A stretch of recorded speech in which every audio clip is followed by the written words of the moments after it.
Chile Jordan, get away.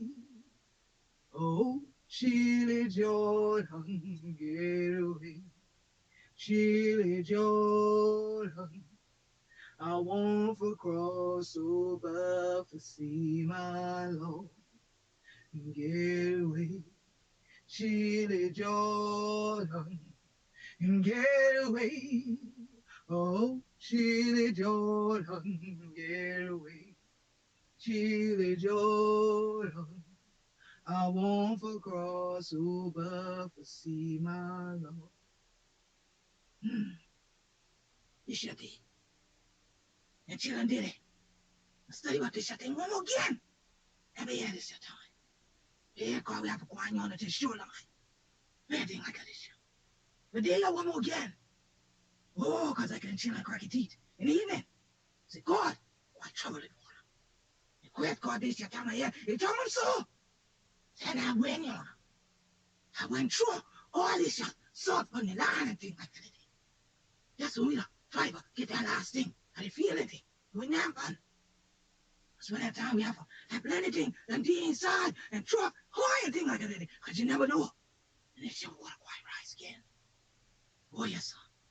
Yeah, like I every day. And it's your tide coming in and then going out. It's your time when they say and thing, drink the key and throw upon you. So you don't know if it coming from this way, coming from that way, or on the north side, coming. That cloud that thing start for more. Oh, great God in the sky, change up everything. You can smell it in the air. And you know, say, see the bud, the going on the rest of the place. And right once you watch it, what did it? And see them the going on the cat thing. And then the dog and the cat order. And now Sean eat money. And then you're not Sean. Everything get quiet. Now yet ain't nothing tall. And now we have to study yourself. Because you know, say, something the kind. But you ain't sure how strong you could be. And then as that time been going on, all them children start to study that, sky. Then they start to study how the water and things going up and down. And then they start to study how the wind going around. And then they start to study that this your thing out there with the pressure. Oh, but that pressure be done. Because we had that thing that we have only fit for lift. Let's see, hold on. No worry at all. Under the binya, and then they're going away. So we stay, we pray. So we go there, another day. On these island, from Jacksonville, North Carolina, to Jacksonville, Florida. Right over the inland, to the St. John River. Oh yeah, we see that tide coming and the going every day. But then, it start to get up here and not going down. And this ain't any time in a storm. This shit every day. This shit when it's so hot. So hot, say, great God, you feel like on the mountain, thing like that. You say, what is ya? They ain't got no name for it. Just see the heat. And then that's how I put up the thing with D.L. Jonah. Now he been a name for too. So he said, well, great God, what we going to do? If the salt water ain't the kind, the sun the kind, how wanna go have this show? How we go, who we be? Yeah, we be Gullah Geechee, anointed people. So plenty of time the people that can't know, they're gonna get you like we gonna get you through this your water. And we say the water to bring me. The water gonna take me back. And people that come here, they crack it teeth, oh, another recipe.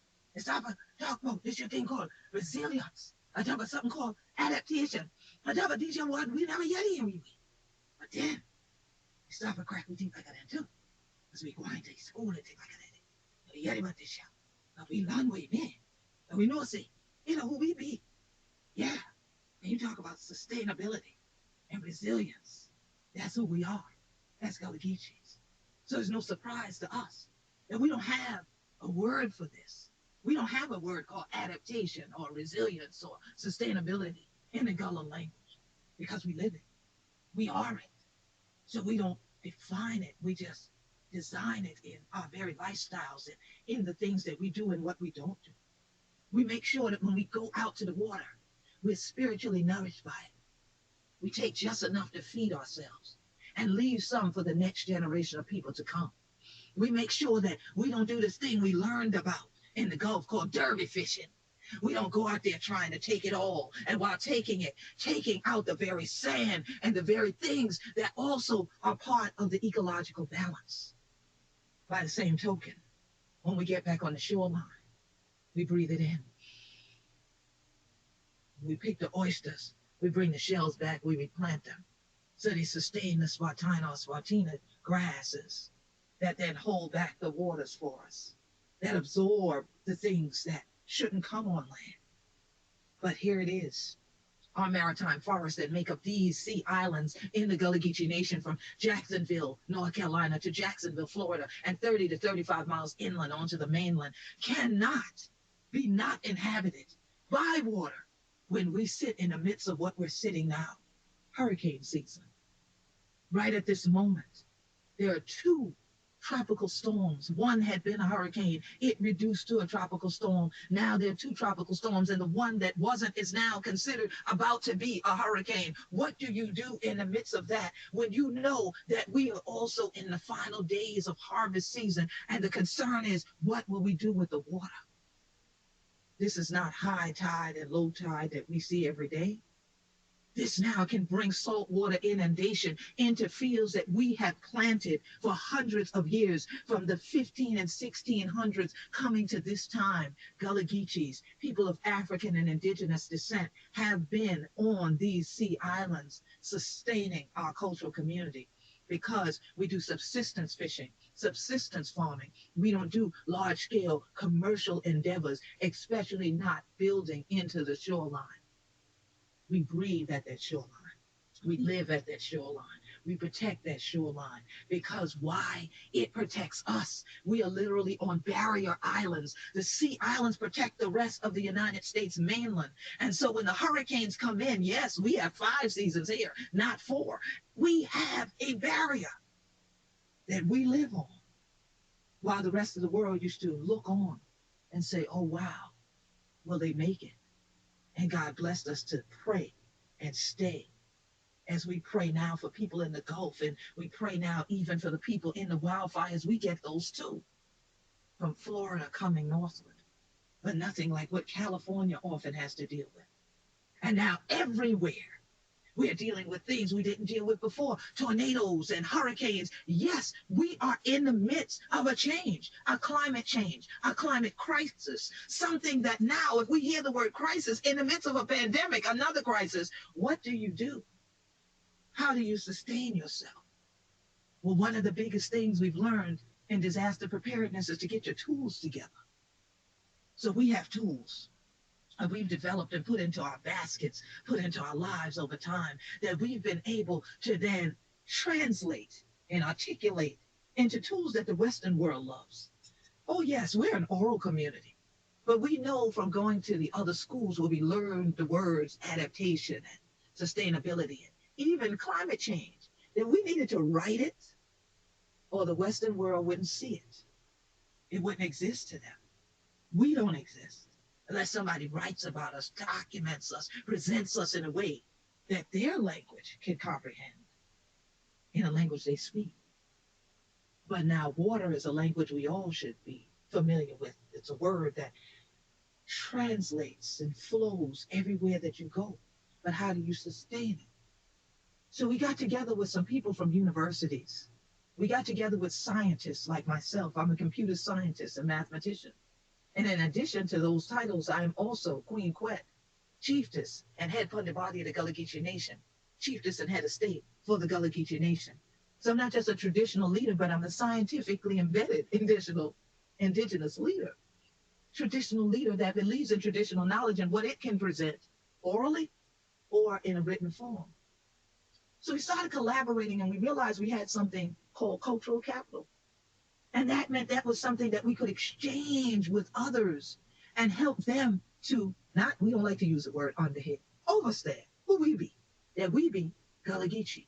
So we started to articulate in American English what it was to live our culture and what we're up against in trying to sustain that culture. And so today, at a conference about resilience, we want to take you on a journey to these sea islands, along with members of the Gullah Geechee Sustainability Think Tank, who've talked about, who've studied, who've written about, and who have scientifically determined some mechanisms that we could use as tools to engage not only our community, but all of you, and to engage communities around the world in cultural collaborations that are respectful to those communities, to those cultures, so that when you come in speaking in techno speak, there's a means by which it can be translated into other languages that have connectivity to indigenous people, to people of color, and in particular to Gullah Geechees, Hubenya, Panija, Sialans, and Inaguaino, Toto. And so we shared our knowledge in a circular way. We allowed each other's specialties to flow, and so that all of it connects and makes somewhat of an educational ecological system start to develop, in which we use these things to mitigate the harm and the damage to these sea islands and to this coast, and to help our people going forward in the coming 400 to 500 years be able to sustain themselves here. If people would change some of the human behaviors, then maybe we could reverse these sea levels from rising. Maybe the sun wouldn't feel so hot and we wouldn't have all these sweltering days of 100 plus degrees that we thought was normal because we grew up like that here in the Sea Islands. 90 to 105 was normal to us. But when we start seeing that the Arctic reaches 100, yeah, it's time to sit down, pause, breathe, and think. What's making the change? Is it too much modernity? Is it too much of what Western society thought was advancing us that now people are seeing as destroying things we need? So here it is today. We're going to take you on a little journey first with our Gullah Geechee Sustainability Think Tank member, who I'm co-teaching with this year, at a place that many of us have come to know very well through the media now, Minnesota. She's at the University of Minnesota in the Department of Geography, and guess what? The environment. Most of the time, we just hear geography departments. But this one realizes, how do you have geography and not talk about the environment, right? Most of us think of geography, we think of the globe, we think of a map. And here it is that geographers do a whole lot more than that. They put the layers into these maps, and they can tell stories through them. So it's been wonderful taking a journey with Dr. Kate Derickson for several years now, to go from how do you simply look at something flat and start to actually breathe into it the life, the story of the people that are actually part of that map, that is not just about the land and the environment, but the people that are in it and how they can sustain it, and how you can take a map and use it as a tool to tell the stories of multiple generations. So if you're like me, I think you'd like to see just what she's doing amongst the Gullah Geechee. So I'm going to let Dr. Kate Derickson take you on a little journey through Florida here in the Gullah Geechee Nation, so you can learn about our historic legacy and why we say we the Benya and we the Guayna we tall tall. Dr. Derickson, welcome. Glad to see you again today. Thank you, Queen, so much.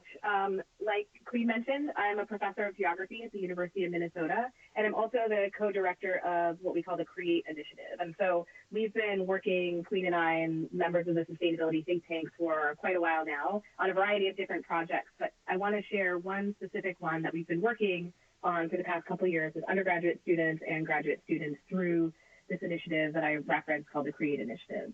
So CREATE is funded by the University of Minnesota and the McKnight Foundation. And the goal that we had with the CREATE initiative was to turn the research university inside out, more or less. So instead of doing the typical process whereby you're an expert who is a professor at a university and you go and study people and then interpret their behavior and make recommendations, we wanted to think, could we repurpose the research university, think about the resources that we have to hand, and use them in service to communities that we collaborate with to create their own knowledges and to tell their own stories, and that we could then learn from and think with and still engage in the way that scholars do. But we wanted to use this opportunity to have people who don't traditionally ask research questions, get to frame the research questions. And so this one example I'm going to walk you through of a story map, which is a tool that we've found to be a really effective tool for collecting and presenting the work that we've done together. And I'm going to show you one that we've put together for Nassau County, Florida. So in the context of Gullah Geechee Nation, there are spaces and islands that are more traditionally associated with Gullah Geechee history and heritage, and there are other places where that history is less well known to non-Gullah people. And so that happens to be the case in Nassau County, where it isn't as widely appreciated or understood or recognized as being a really important part of the Gullah Geechee Nation. And so working collaboratively with Representative Glenda Simmons-Jenkins, who is the Nassau County or North Florida representative to the Gullah Geechee Nation, my graduate students and undergraduates spent the last few years collecting oral histories and stories and images and interpretations of what is a Gullah Geechee way of representing Nassau County. What are the important places to Gullah Geechee people in this place? And what we heard was that people really felt like it was subsumed, and they wanted to elevate that and then represent it both to themselves and each other, but also to the wider world. And so we have used this tool called Story Maps that to collect and present all of the information that we've collected so far. So, do people see that? Okay. Okay. So if you can find this on our website. So our website is create.umn.edu. And then if you go onto research products or Gullah Geechee collaboration, you'll see this particular story map. And it's not completely finished yet. And I'm not going to show you walk you through all of the stories and pieces of information so much as just give you a sense of the tool itself. As Queen mentioned, this is we're thinking about the tools that we have to help communities articulate their own visions of resilience and the things that they want to take into consideration with adaptation. So it's in that sense that I'm sharing it. But if you're interested, it's publicly available and you can check it out on our website. So we worked with Glenda and some other members of the community to figure out what were the best and most useful categories and ways to organize this. And we came up with reframing history, so thinking about Nassau County from the experiences and history of Gullah Geechee people. And so we've got a really extensive page here that takes as points of reference the important moments and places in Gullah Geechee history. Another thing that came up quite a bit in our conversations was the central role that churches played in kind of organizing the Gullah Geechee community and the neighborhood around it. And so a way to visualize the Gullah Geechee, the reach of Gullah Geechee life and culture and neighborhoods was to map all the churches. And, if you've ever been to Fernandina Beach, which is kind of one of the, or Amelia Island, which are really kind of touristy places in Nassau County, you see this really celebrated Spanish colonial architecture. And it's harder to sometimes get kind of interest or attention in these historic places that one historic preservationist described to us as quote unquote cinder block vernacular. It's just not interesting to historic preservationists, even though it is an important piece of history. And so we went around and took pictures of every single Black church or Gullah Geechee associated church in the area and mapped them, and then you can click on them just as a way of elevating them as part of the landscape. And then we also have here these three other tabs up here: water and work, way of life, and community and land tenure, because these were categories that seemed relevant or were relevant ways to describe the history and culture to our collaborators. And I'm sorry, my Mac is going really slow here, but and so water is essential, as Queen mentioned in her opening. Water is a really important part of Gullah Geechee history and culture. And so we collected all the research that we had done and the stories that we had gathered around the working waterfront, engagements with water, and work with water.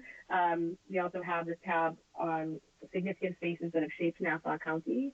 And again, this is still in development. And then finally, we collected a variety of stories on the ways that Gullah Geechee people have held land in common, held land together, and the different challenges that they have faced over time in terms of holding on to that land. And that's a really, really important story, I think, in all of the different parts of Gullah Geechee Nation, which spans a variety of different states, or 4 different states, and so 4 different legal systems in a way, 4 different ways of governing land and taxation rules and property market dynamics. But it's really consistently been the case across all the different places that we've done research that Gullah Geechee people, for cultural and historic and racist reasons, face particular challenges holding on and retaining their land. Their land tenure is eroded through eminent domain and state takings. It's eroded through shady land surveyors, biased city developers or city managers, all different kinds of ways. There are all different kinds of ways that Gullah Geechee land is and land tenure is eroded. And so that's a really important story to elevate because it's specific often to their culture or to historically Black places. And so it's elevating that story and the different ways in which people have managed to hold on to their land. So both identifying the struggle, but then also elevating the successful strategies that people have used to hold on to their land was a really important piece of this story for our collaborators. And so that's this tab here. And again, there are a variety of different stories about different families and the different struggles and strategies that they've used here. And you can tab across it in this way as well. So I guess the last thing I'll say is about just that this tool, again, is called Story Map. It's pretty user-friendly, and it's been a really great way to collect research and then make it public-facing. You know, one of the main things we want to avoid is the tendency of academics to parachute in, collect their data, leave, publish it behind a paywall, and so nobody ever gets to see it. And this is a great tool for presenting, robust and many years of research in a way that is useful to the community and responsive to the community and available to anyone who wants to engage with it. So we are in the process of. It's also a great tool to work with to integrate into teaching and to classroom assignments. And so we have this one nearly completed for Nassau County, and over the next semester, when Queen Quet is the College of Liberal Arts Winton Chair at the University of Minnesota, we'll be co-teaching a class together where students will continue to build this out for other locations in Gullah Geechee Nation. And so we found it to be a really great classroom tool as well. And we found it to be a great community tool as well. And so our community has been able to adapt to using this tool in addition to the usual tools that we would use by taking people out literally into the fields. And so everything we have, we take it and we reuse it. We adjust how it's needed for a given time. So we're so happy that the Create Fellowship came along because it was such a perfect fit because we love to be creative. That's what our ancestors were. That's what our elders are. And so we give a lot of thanks to all the Create Fellows and to Dr. Derickson for envisioning this and then bringing this vision into reality. Well, it's interesting that I got to connect with Dr. Derickson because she came to a conference that we hold annually that the Gullah Geechee Sustainability Think Tank sponsors, which is called the Coastal Cultures Conference. And at that conference, as she just mentioned, we bring research from behind that paywall right to the community, where the community can access it, they can dialogue about it, and they can critique it. Yeah, I know. Academicians aren't used to being critiqued by the subjects or the objects of their studies.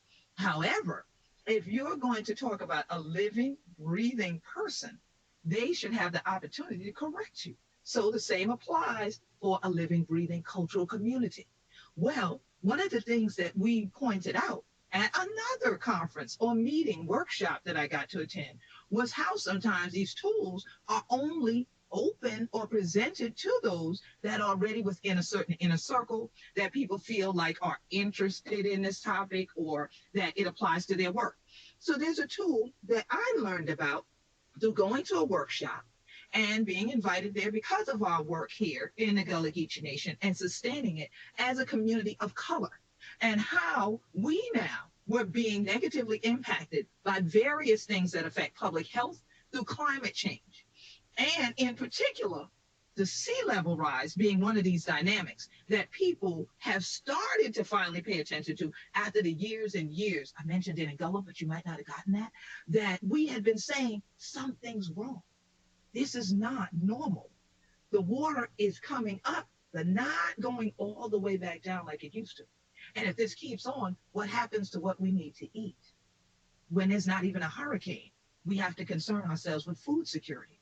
Because without food, without clean water that's not acidified, we still deal with water daily on the sea islands. But we don't want the water to come to our front door. We don't build to shorelines. So if we're building inland and we're starting to see that shoreline erode, there's something more happening that needs to be dealt with. So we finally were able at this workshop to get in a toolkit that had some of the tools we've been looking for that would translate what we've been saying in a scientific way that would make it easy for us to print it out and be talking points essentially on files that we could take into political arenas, into academic arenas, into other places and spaces. As you heard Dr. Derickson mention, that sometimes you're dealing with 4 different types of law just because there's 4 states in the Gullah Geechee Nation. Well, actually, you can double that or triple that because there are then towns that are incorporated and they have other laws. So what do you do when you're trying to translate all of that and under the crack your teeth like this year too? So as a scientist, I started thinking, what a formula we could have here. As a mathematician, that's the first thing we think about, right? There's some formulas. X plus Y equals what? All right. And so our thing with the why was, why is it that folks don't hear us? Well, now here's a way to get them to hear and to see. Because that afternoon, I got to get in a toolkit from Climate Central. I'd never heard of them before.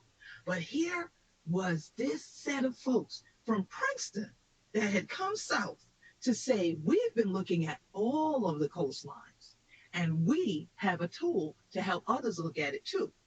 Look at it in a way that's essential for us to look at right now in the midst of a climate crisis.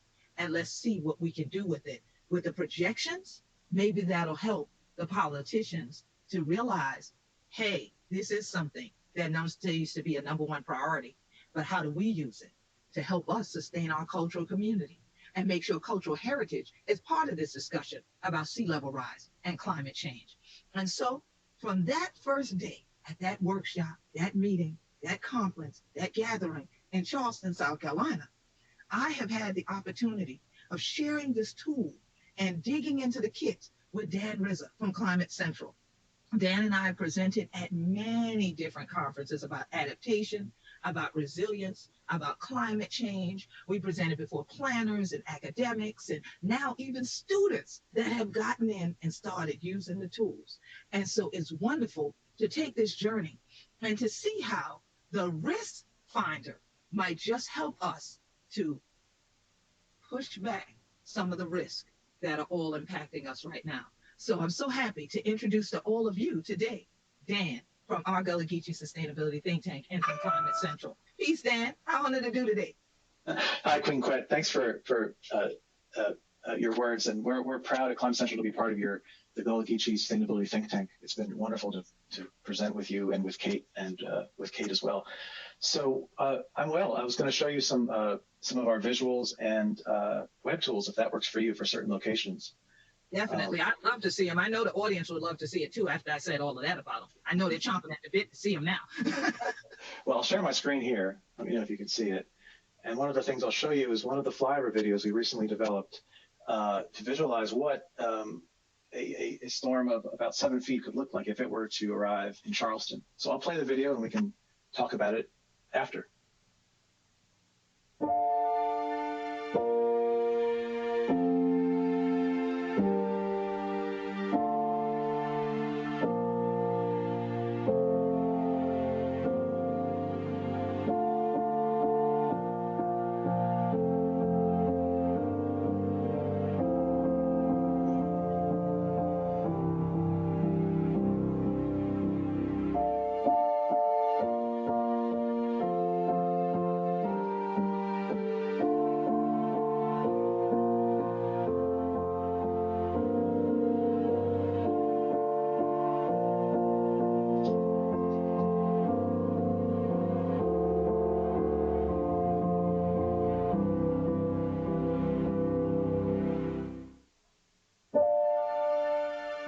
was a video we developed for Charleston, South Carolina, and that video itself is being used by city planners and stakeholders in the region to communicate what the risk is. And one of the things we do at Climate Central, my colleagues, my scientific colleagues and my software development colleagues, we develop tools. Because sea level rise is such a tangible climate impact, we've been able to develop tools that localize this impact and show it visually, to show you both what sea level rise and the coastal flood risk that's associated with it could mean for your zip code, for your town, for your neighborhood. And so we've analyzed this risk across the coastline. We've done that work for you. So if you need this analysis for meetings or for your own, to inform your own decision making, you can come in, experiment with the tool, download fact sheets, and take them with you. So what I'll do here is go through a few areas that along the southeast here. We'll start with Charleston, right? We just showed you that video of what a 7-foot flood could look like. And so what this tool here is you can go to coastal.climatecentral.org, search for location in the top right. Here I've searched for Charleston, South Carolina, the top right. And this shows you the land projected to be below the annual flood level in 2050. So this takes the projected sea level rise and adds the amount of flooding we would expect each year to that. And so you can adjust it by year to get a sense of what is at risk where. And we've built this on using Google Maps as our front end and Google Earth Engine as our back end. So you can come in and use another tool we've developed, which is our water level tool. You can choose different tools in the top left and set the water level to different heights, right? So if you see a storm, a projected storm's coming in of a certain height, you can come in and get a screening level tool, a screening level assessment of what land could be at risk and what's on that land. So you can look at the land at 3 feet. You can look at 7 feet. So you can see the contrast there, right? Much more is in red. So any land in red is below the water level that's selected. And by the way, we started at the local high tide line and we've moved up from there. So the other thing you can do with our maps is zoom in, and anything that you normally see in Google Maps, you can actually see in the tool itself. So you can see all kinds of restaurants or churches or other locations that could be of interest, cultural heritage sites. And you can also use the satellite view. So you can toggle between the views and the water levels and customize a map that could be useful to you. And then you can download that map, just clicking the download button in the top right. Here we have switching to the Risk Finder tool, which is the related tool we have at riskfinder.org. And in that tool, you can get a sense of how much sea level rise you could expect over different time frames. So here we're looking at NOAA's middle scenario, right? So 2030, about a foot and a half by 2040, 2 feet by 2060, about 4 feet by 2100, and goes out to 2200. You can also set it to show you what a sea level rise plus an expected annual flood would look like. So that's a higher water level. We're looking at 2 or 3 feet for Charleston, right? We're using data from the local tide station out to 6 feet, right? And end upwards. And then you can also set different sea level rise scenarios in here. So as the latest science comes out, these tools are based on peer-reviewed science. We can incorporate the new projections into our tools. So you can get a sense of what a fast rise might look like. These are higher water levels, right? Up to 8 feet with a fast rise, plus a mild flood on top of that. And then we also have, I mentioned, we have other models besides NOAA's in here. You can choose which one you want to use. But what you can then do is go to the what is at risk section and say, all right, what am I interested in understanding? Do I want to see how many people are at risk? How many people currently land on land that could be at risk? So here we are in Charleston looking at 3 feet. So we've intersected census data from 2010, and we'll be updating that over time with NOAA's LIDAR data, which is the elevation data that we use to see about how many people are at risk at 3 feet. And we can see different categories for population types, population of color, high social vulnerability populations.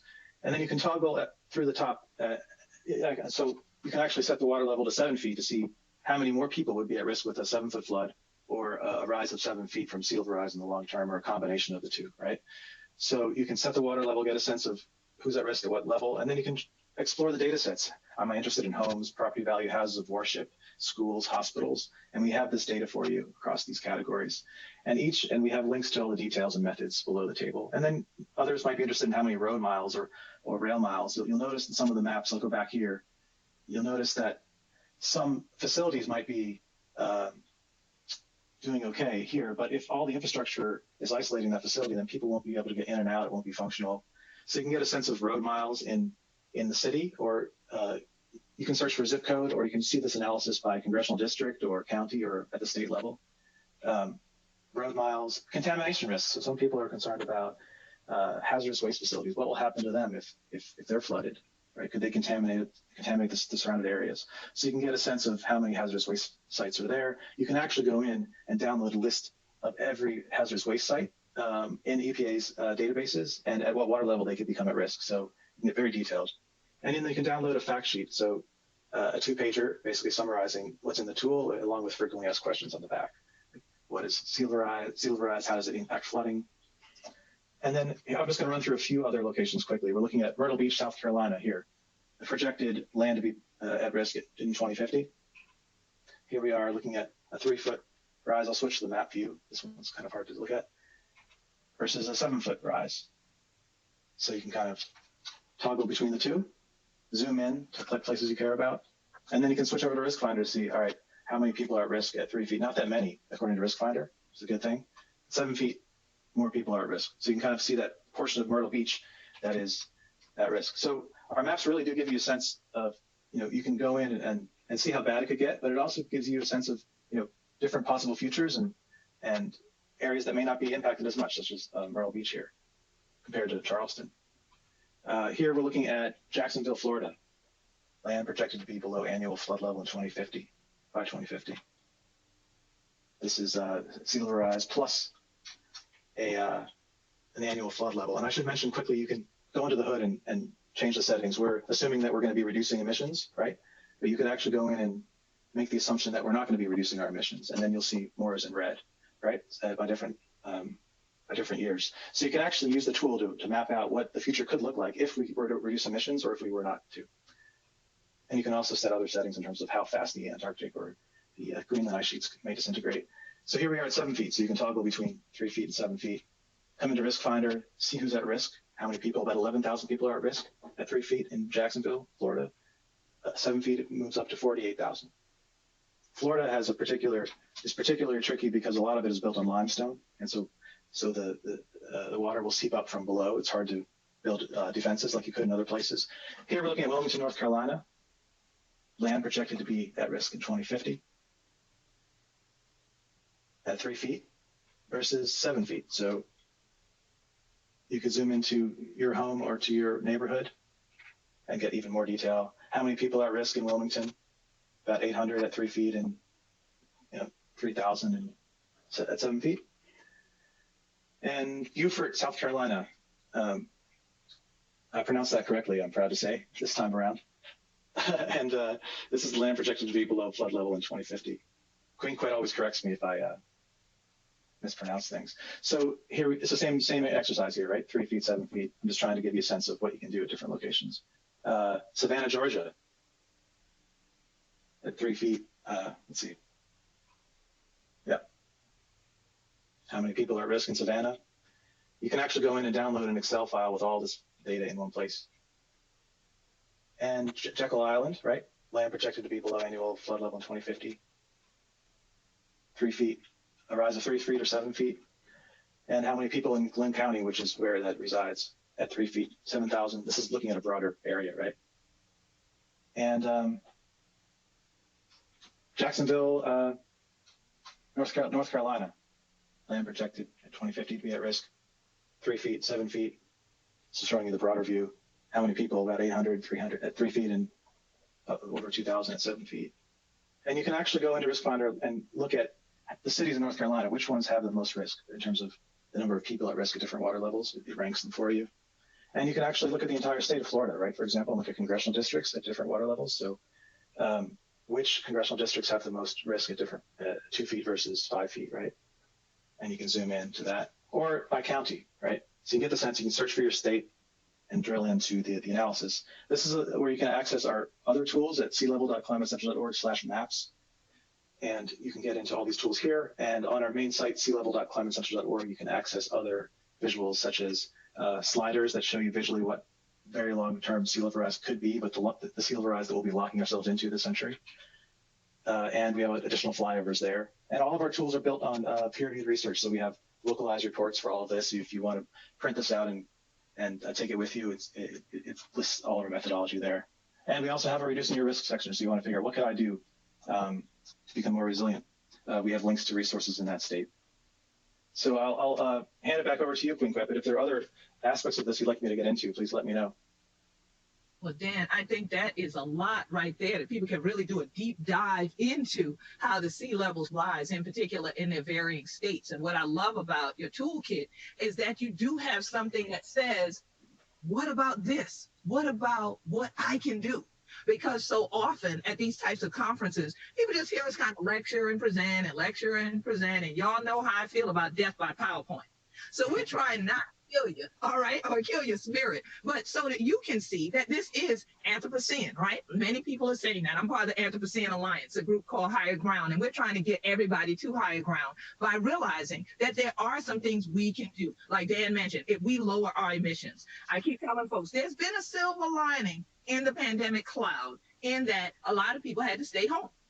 And people weren't flying everywhere to these conferences. We weren't driving everywhere to these conferences. So I can't wait to see what emerges from all of this. What type of peer-reviewed papers are we going to have? How are we going to toggle these things, even at RiskFinder, and see that the numbers are changing? And of course, we encourage everybody to fill out the census, because as you see, as we peel back all these layers that we're talking about, that those numbers come from someplace. Those numbers come from us, the people. And those numbers can be changed to lower ones by us, the people, by our actions, by our behavior, by doing what we call mitigating the damages. So that's how we all need to learn how to adapt in order to sustain what we have, and to learn how to deal with where we are is part of our resiliency. If 2020 has tested nothing else across the world, I think in every cultural community, it has tested our resiliency. So one might say, well, wow, y'all have all these pretty maps. You got the story tool there. Go and read about the people, see how they're dealing with stuff, how they've dealt with it over time. I see that you keep talking about water. Of course, as islanders, what else will we talk about? As I say, the water to bring me, the water going to take me back. But you know what kind of water we don't talk about a lot? Sweat. It's not pretty. It's not sexy.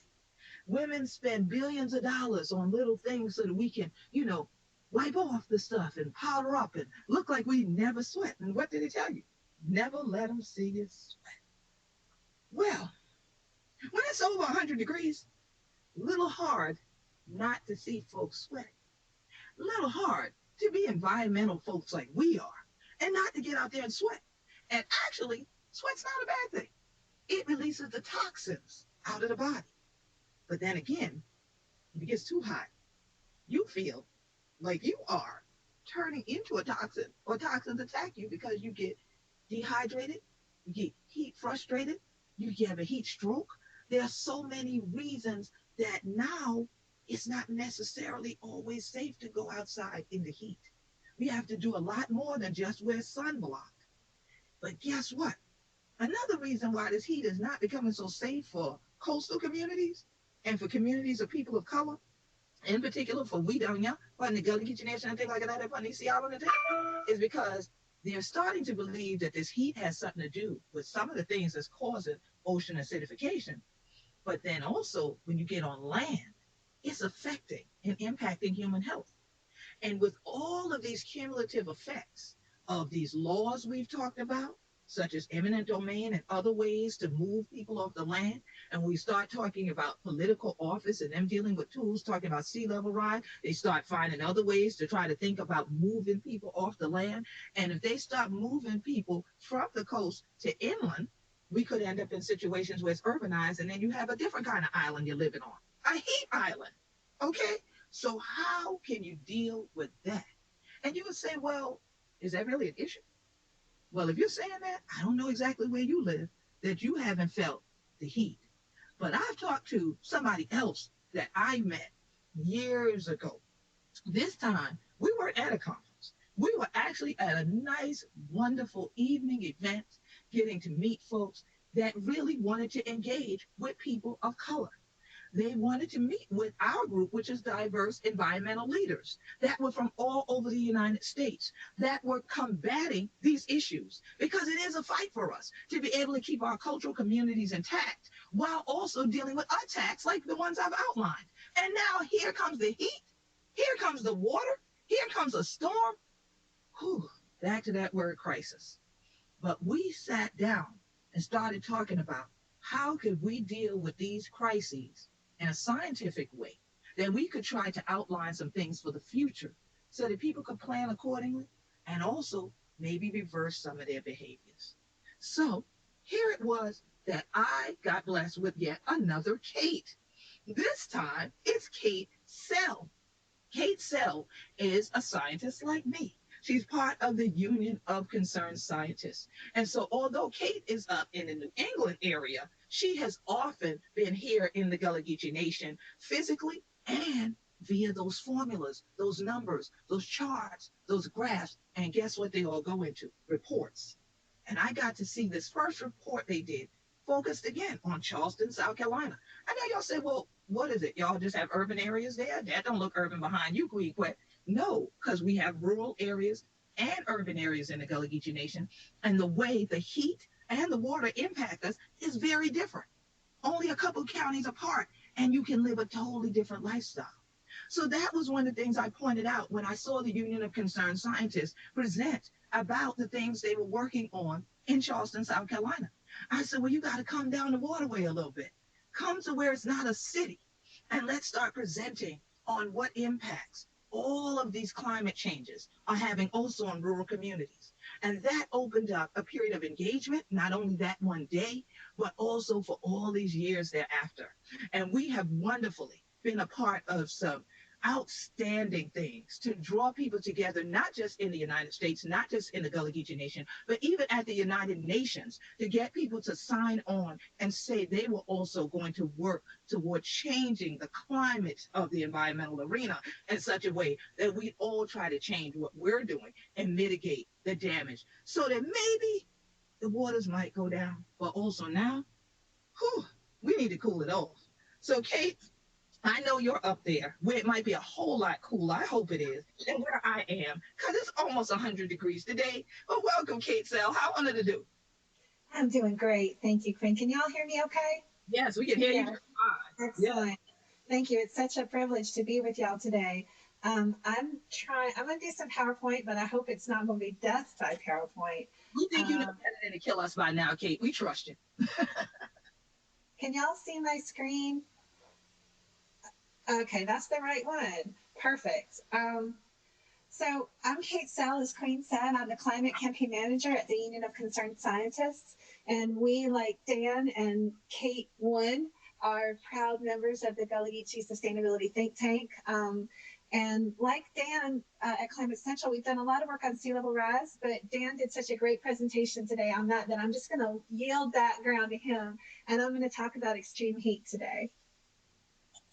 So about a year ago, we released our report. It's called Killer Heat in the United States, and it shows the rapid and widespread increases in extreme heat that we should expect because of climate change. And this report is available in both English and Spanish. And the report works with something called the heat index. And for those of us who are from warm places, I'm originally from North Carolina, we're used to this, the heat index, which measures the feels like temperature. It's a combination of heat, the actual thermometer temperature, and the relative humidity in the air. And you can see, this is a chart that sort of shows you how the heat index works. Like across the top, you can see that if the temperature, as the temperature rises, as the relative humidity stays pretty much the same, well, there's not that much difference between the temperature and the heat index. But as humidity rises, down towards the bottom, you can see it could be 90 degrees outside, but if you have 100% humidity, it could feel like 121 degrees. And this matters because of what Queen was talking about, sweat. When you sweat in an extremely high heat index, it can't evaporate, so your body can't cool itself as well. And you can see that at some point, the heat index gets so high that we can't actually calculate it. Above 127 degrees heat index, the National Weather Service says we can no longer reliably calculate the heat index. And in this report, we're calling those off the charts heat days. I just wanted to show, even though I'm not a medical doctor, the intense impacts that extreme heat can have on our bodies, every part of our bodies. our vital systems, our hearts, lungs, livers, kidneys, our skin. It can cause heat cramps, heat illness, heat stress, and heat stroke, and even death. And it's especially hard on very young bodies, older bodies, pregnant women and their fetuses, and people with medical conditions such as heart and lung disease. Oops. Okay, there we go. So now this is a map. I'll tell you a story on myself. That the first time Queen and I worked together, she looked, and as she said, she looked at the map and said, "I don't see myself. I don't see my community on this map. What are you going to do about that?" So I've tried to address that a little bit today. So this shows the Gullah Geechee Cultural Heritage Corridor, which is a unit of the National Park Service, and it shows essentially the landmass of the Gullah Geechee Nation. And so what I've done today is pick a few cities, and they are cities, but because this is heat rather than sea level rise, it's mitigated a little bit by how close you are to the water, but it's not actually that different if I picked a barrier island. So I chose the north and southern points of the nation, Jacksonville, North Carolina, and Jacksonville, Florida, and Charleston, South Carolina in the middle. And so this map shows what we're used to, those of us who grew up in the Southeast, where we have, a certain number of days every summer where the heat index does go up pretty high. We're used to about 1 to 10 of those days above 105 degrees every summer. That's what we're used to. It's not great, but we're used to it. This shows what we can expect if we don't act urgently by the middle of this century, about 15 to 45 years from now, the number of extreme heat days and the increase. And this map shows what we can expect by the end of the century. So if we have young children or grandchildren, this is the world that we will leave for them if we do not act immediately, swiftly, and effectively on climate change.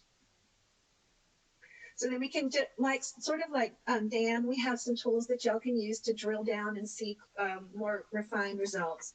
And the easiest one is what we call our little widget.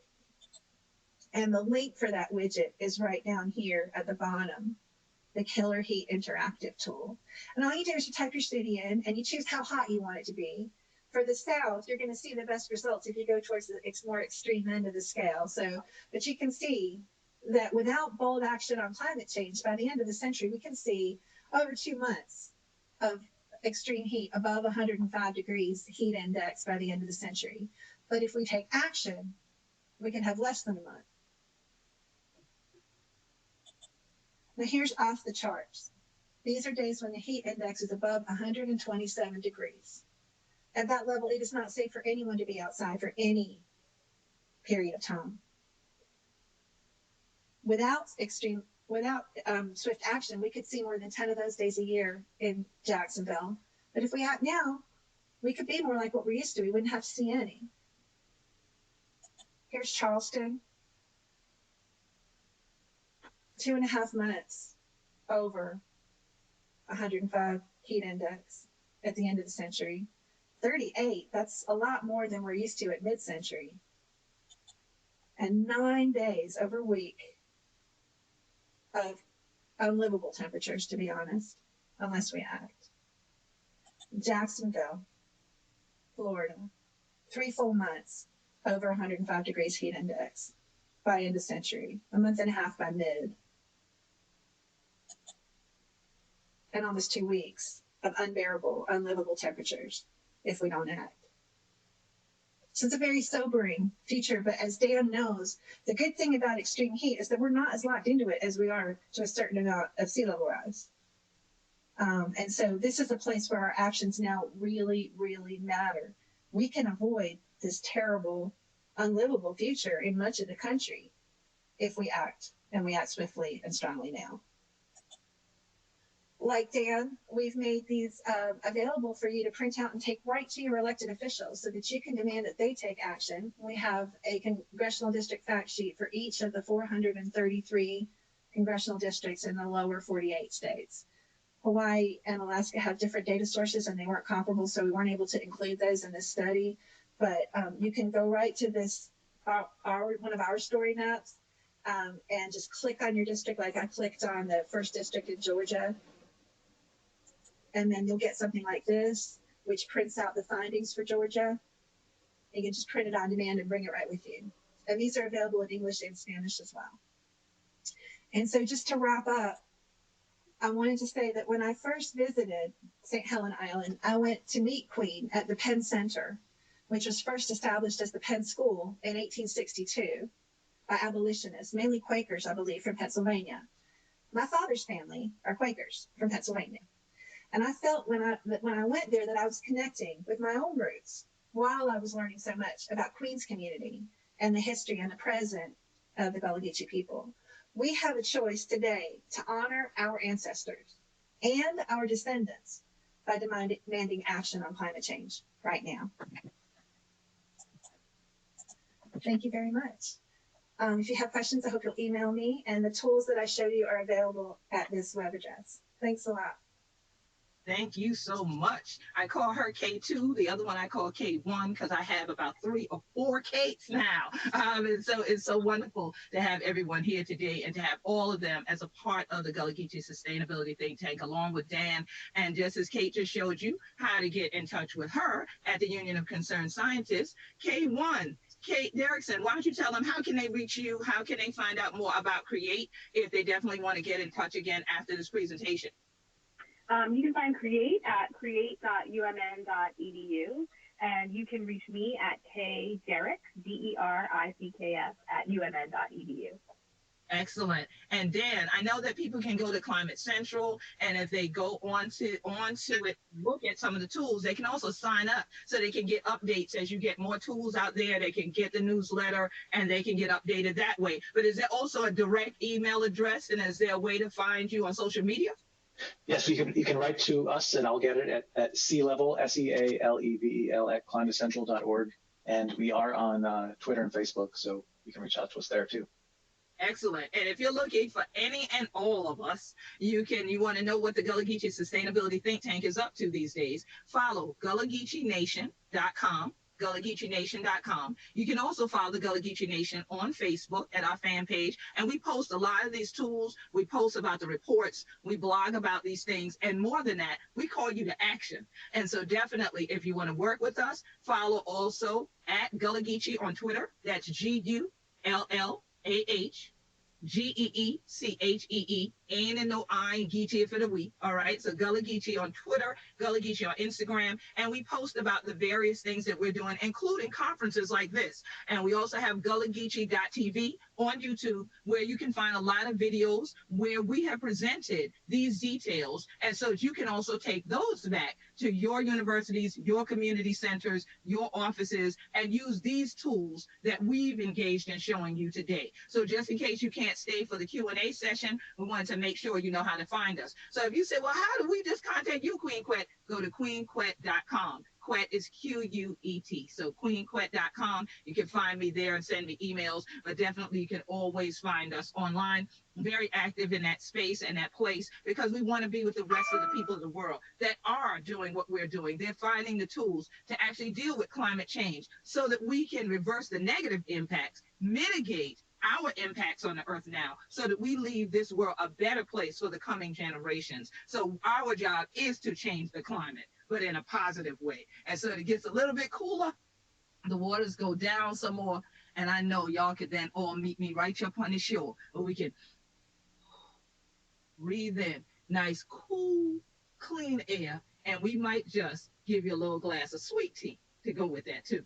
And you know, we can't do this here without having some sweet tea and things like that down south. You know that, Henny? Okay then. So definitely it's a blessing to have the opportunity to be here with all of you. And we are looking forward to engaging with you right here at the conference. And even more than that, collaborating with you in the future. If you want to obtain this book in the meantime, you can go to Amazon, of course, but we prefer that you go to gullahgeechee.biz. gullahgeechee.biz, and you can obtain it. You'll actually get an autographed copy if you get it there. And so this will help you with a lot of things in terms of how do you even step into cultural communities like ours in the Gullah Geechee Nation and begin to engage with the people in a way that's seen as respectful to their cultural heritage. And definitely, Kate Derickson, Kate Sell, and Dan Rizza have done that, along with a whole team of other folks that we work with. And we just love all of you. We're so happy that you've decided to continue to engage with us here in the Gullah Geechee Nation. And we pray that everywhere where everyone is as part of this conference, that you stay safe,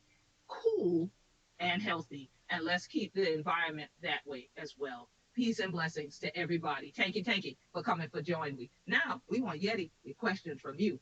And tell me about the actions that we're going to do. You might have some good tools in your kit that we want to see too. You might have some good tools in your kit that we want to see too.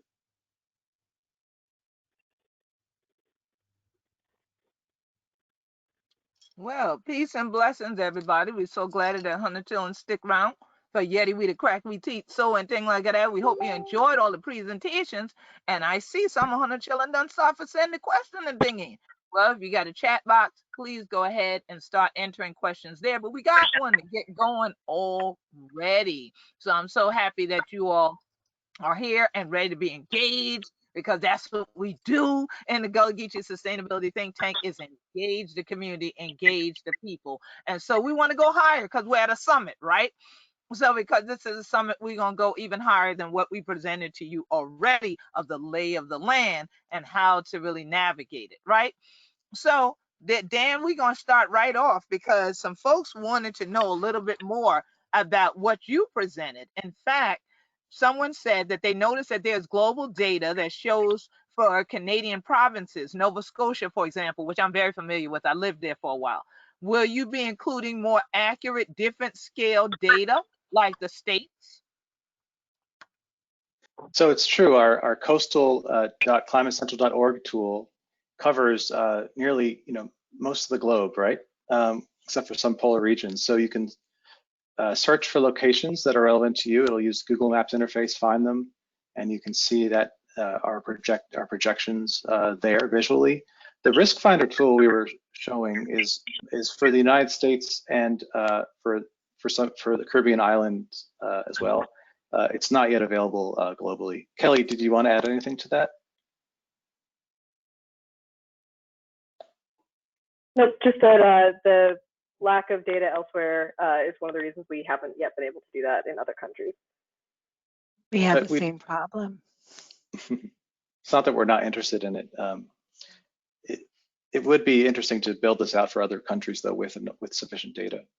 And if you have questions about, actually, I mentioned this in the recording, but you can reach out to us at sealevel@climatecentral.org with questions about the tools. Queen Quet, there was another tools question. Should we tackle that one now, or do you want to? Go ahead, take it. Since you already saw it, go right ahead. Great. I see that someone asked, can the tools discussed in this presentation be applied to other coastal communities? I'm thinking of Native Hawaiian communities in particular. Yes, you can.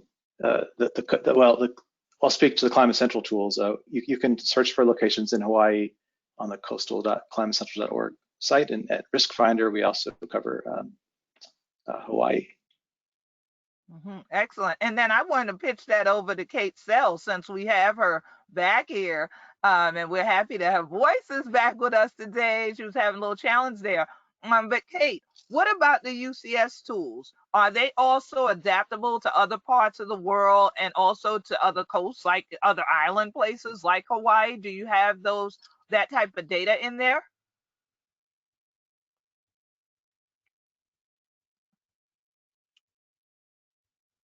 You're still muted, Kate. Can you hear me now? Yes, we hear you. Okay. Great. Go ahead. All right. So we do not have data outside of the lower 48 states for our heat work. It's a really it's difficult to get a complete data set for other places. We are really interested in extending this work to all of the United States, including territories, and to other parts of the world, but we just don't yet have a sufficiently robust data set that we would want to stand behind. Okay.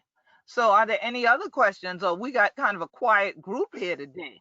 And we're so happy that it's so well represented, because we have over 100 folks that were actually here for the session. So we really thank all of you for coming out. And so are there any other questions?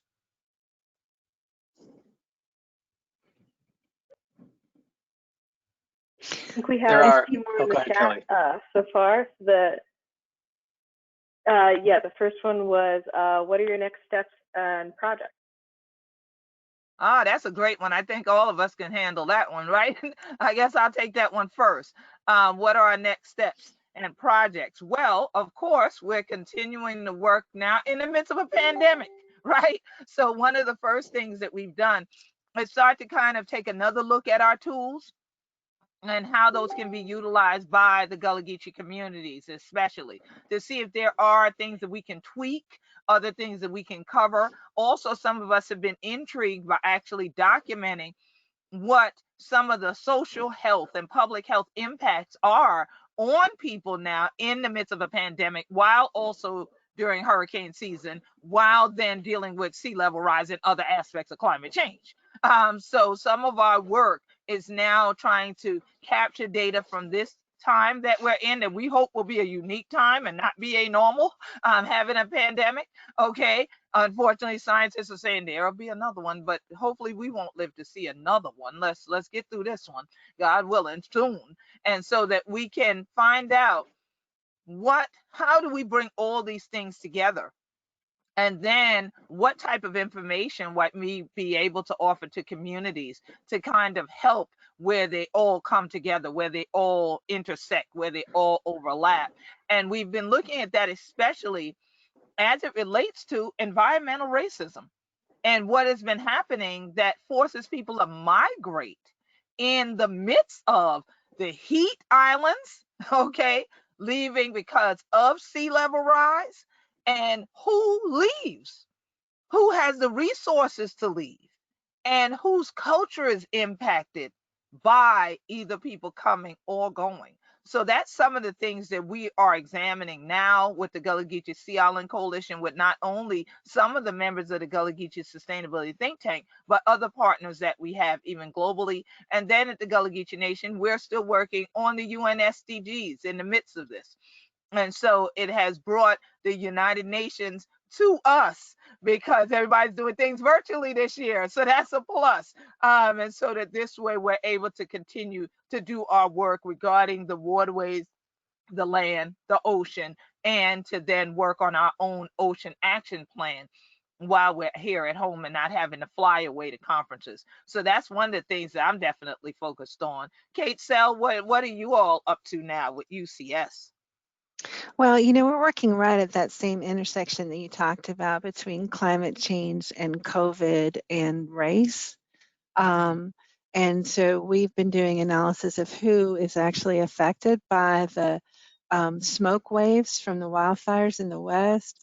What happens if we modeled a Category 3 hurricane to hit Florida, and to see what the implications for COVID spread might be.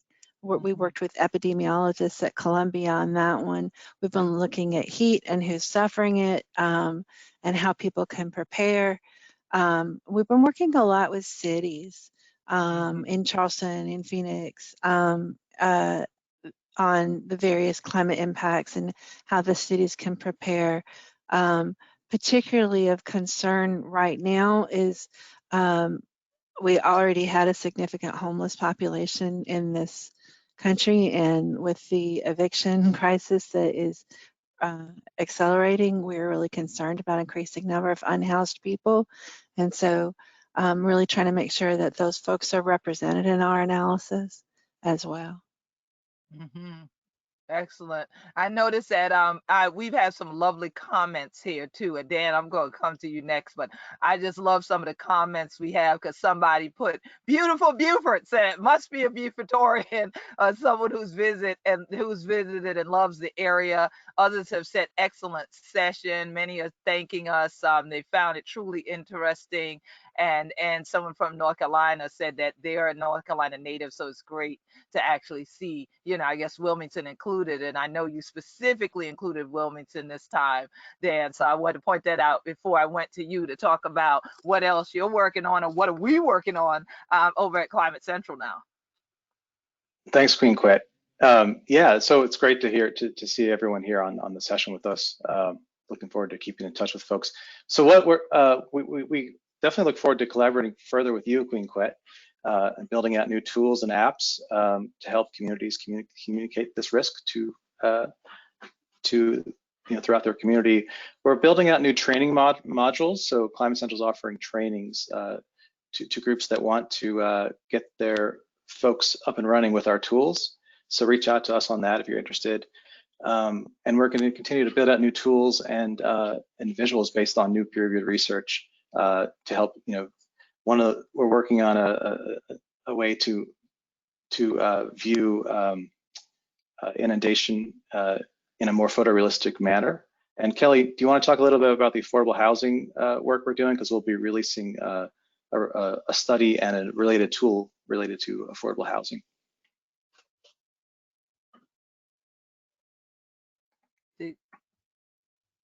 Kelly, we don't hear you. You must be muted. Sure. So in the next couple months, hopefully, journal publication can be a little bit. Ooh, can you hear me now? Yes. Yes. Okay. Sorry about that. So in the next couple months, we're expecting to publish some research about what affordable housing is at risk in the United States. And with that, we're going to release a new tool on our coastal risk screening tool. So that's the one at coastal.climatecentral.org.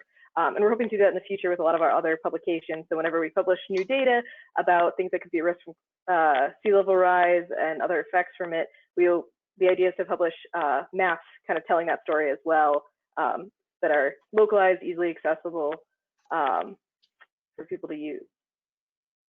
Excellent. And someone wanted to know whether the Gullah Geechee Nation works with other nations. Yes, we work with other nations all around the world, and we're part of groups like Rising Voices that primarily exist of island nations. We work with the small islands in developing states at the United Nations. So we're always open to working with other nations. And there was another question also about collaboration, because someone wanted to know about the data. Is there an issue with the data in terms of time, or what is the situation? I take it this is in regard to Climate Central, that they want to know whether or not you look to work with others who have other data that they might be able to provide, I guess, as data sets for your work as well. I'm glad you asked. So we cite the source and the date of the data in our tools. You can go in and click the eye icons, and we have lots of different data sets with different information in there. We are interested in hearing about new data sets we could potentially weave into our tools. For the most part, we look for national data sets so we can add a layer for the whole coastline in a consistent manner. But feel free to reach out to us at sealevel@climatecentral.org and we could discuss. Kelly, I don't know if you wanted to add. Yeah, go ahead. Yeah, absolutely. And someone else wanted to find out how beach erosion and erosion response measures such as beach nourishment and groin construction have affected the Gullah Geechee community. They have a negative impact in a bunch of different ways, one of which, of course, is aesthetically. All right, so when we see the groins on the beach, it takes away from the natural beauty of the beach. One of the things that we found, and I'd love for Kate Sell to also comment on this, is that when those types of measures are taken, the sand accretes in one place, but it seems to increase the erosion in another location. And so that's one of the things that I know Union of Concerned Scientists and other environmental groups have looked at in terms of alternatives to that. Wouldn't you agree, Kate?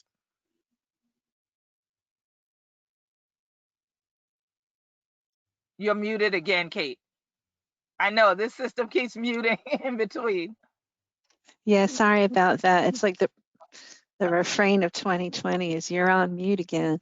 Yeah, we are looking at that, and it's true. Barrier islands are supposed to shift around, right, to a certain extent. The shorelines will move on them, but it's true that if you on any coastline, if you build some kind of protection in one place, you are diverting the problem to another place. Right. Right. Yeah. And definitely one of the things we don't want you to do is divert problems to other places. We all want to collaborate in ways that we can protect definitely our estuaries, definitely our shorelines and our cultural communities. So we want to thank all the organizers here at the summit for taking us a bit higher to look over all these issues, but then to look deeply into our toolbox and bring out these tools that we can use together to find ways that we can just help to heal the world, and definitely to heal our estuaries and these waterways. So as I said before, the water to bring we, the water go I take we back. So now that we took you back into thinking about some of these issues, we hope that we've also given you tools to go forward with, and that it takes you to some beautiful shoreline somewhere where you can just breathe in, settle down, and enjoy. This is Queen Quet, Chieftess and head funded body of the Gullah Geechee Nation. Peace and blessings to all of you. Stay safe, stay healthy. On behalf of our entire Gullah Geechee Sustainability Think Tank, we thank the 2020 Summit. Please enjoy the rest of the day.